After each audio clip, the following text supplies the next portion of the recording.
Hi, I'm Scott Smith. And I'm Tanya Smith. Welcome to the Turpentine Creek Podcast.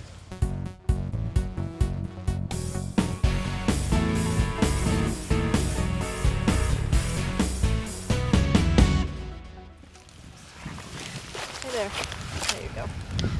Hi, my name is Ivy Cooper and I'm a staff biologist here. And this week's cat of the week is Greg. He's part of the largest rescue we were involved with. We call basically the group the Quitman cats. So if you come out to the refuge and you go on a tour, they'll probably be referred to as that. They rescued 21 cats in a span of about 3 months. And Greg was held at a breeding facility in Quitman, Arkansas that got closed down. And he lived with Lana. And shortly after they were here, they went ahead and introduced Tammy. So he gets to be out with 2 females, which he really enjoys. This group's really active. They love their habitat. In the summertime, they get a pool, and they love to all 3 get in the pool and play together. Now, Greg's a little bit unique. He does walk with his head tilted. We're going to attribute that probably to inbreeding. There's any number of things that can happen when you inbreed. Kenny is one of our most famous cats. He's all over our website and everything, but he's kind of the poster child for inbreeding. But these, the group of cats, a few of them show signs of it. So there's something possibly wrong with his inner ear, blindness, sometimes lame, or bowed legs, all those kind of things we're going to attribute to inbreeding. So he does, again, walk with his head tilted. I like to say that he's always paying attention. So he's one of the cats that's one of the favorites. He's active and really enjoys his habitat. So this morning, and that's a little bit cool, but he's out here enjoying the sun and running around with the other 2 girls. Hi, I'm Michael May. I'm from the Biological Engineering Department at the University of Arkansas. Go Hogs. This is our senior design project. We've run a bunch of tests and stuff, and the goal is to heat this den so that Lucky, the lion that lives here, can, she doesn't produce a winter coat, and so what this will do is alleviate the cold stress. And what this is a wire from ProMelt, and that's a snow melting company.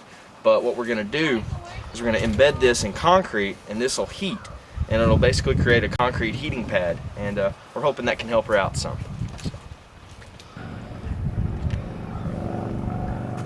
So this is Lucky. As Michael said, that we chose her because she doesn't produce a winter coat.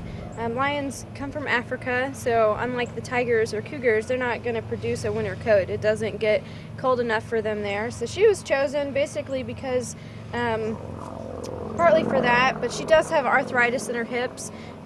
We think probably she was the result of inbreeding, so she's partially blind.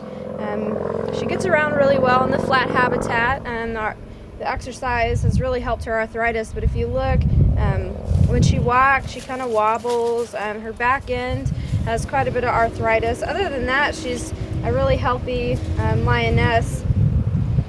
But again, we chose her because the cold temperatures, just like with people, kind of irritate, arthritic joints and everything. So we're hoping that with the den being warmer, she can at least have a nice warm den to lay in when she's not out here in the grass enjoying the warm sunshine.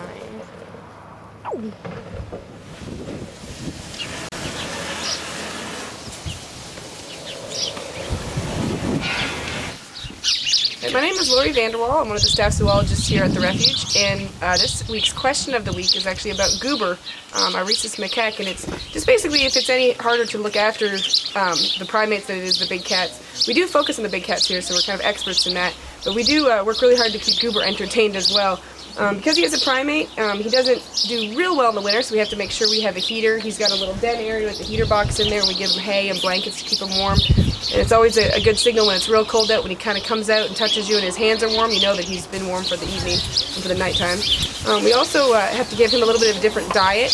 He gets primate, specially designed primate food that we buy for him, as well as other treats, produce, fruits and vegetables. Right now he's actually eating on some treat rolls that were donated for him. That's got pasta and seeds and peanuts and marshmallows and things like that for him. Stuff that's pretty healthy, but is a good treat for him as well. We also try to keep them really, really enriched. Primates are incredibly intelligent, so we have to try to keep him entertained all the time. The treat rolls are a good way to do that because he does have to open them up himself and break into them and figure out how to get the treats from inside. We also will give him produce, and quite often we'll give it to him without breaking it apart. And that way he has to peel the orange or get through the apple and things like that all on his own, which is good for his intelligence as well and keeping him enriched. He knows exactly what to do.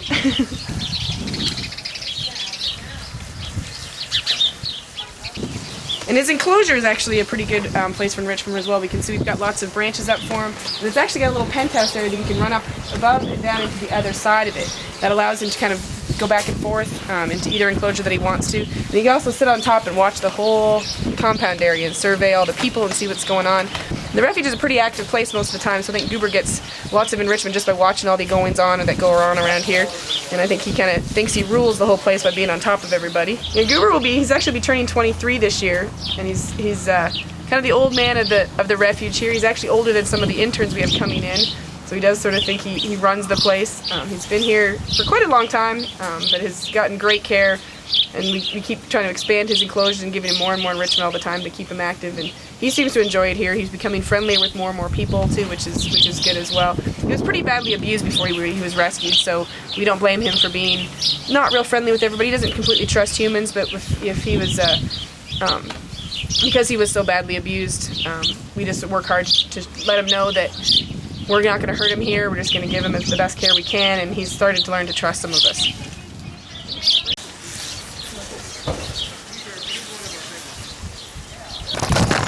Woohoo! Want to give me a kiss under that part?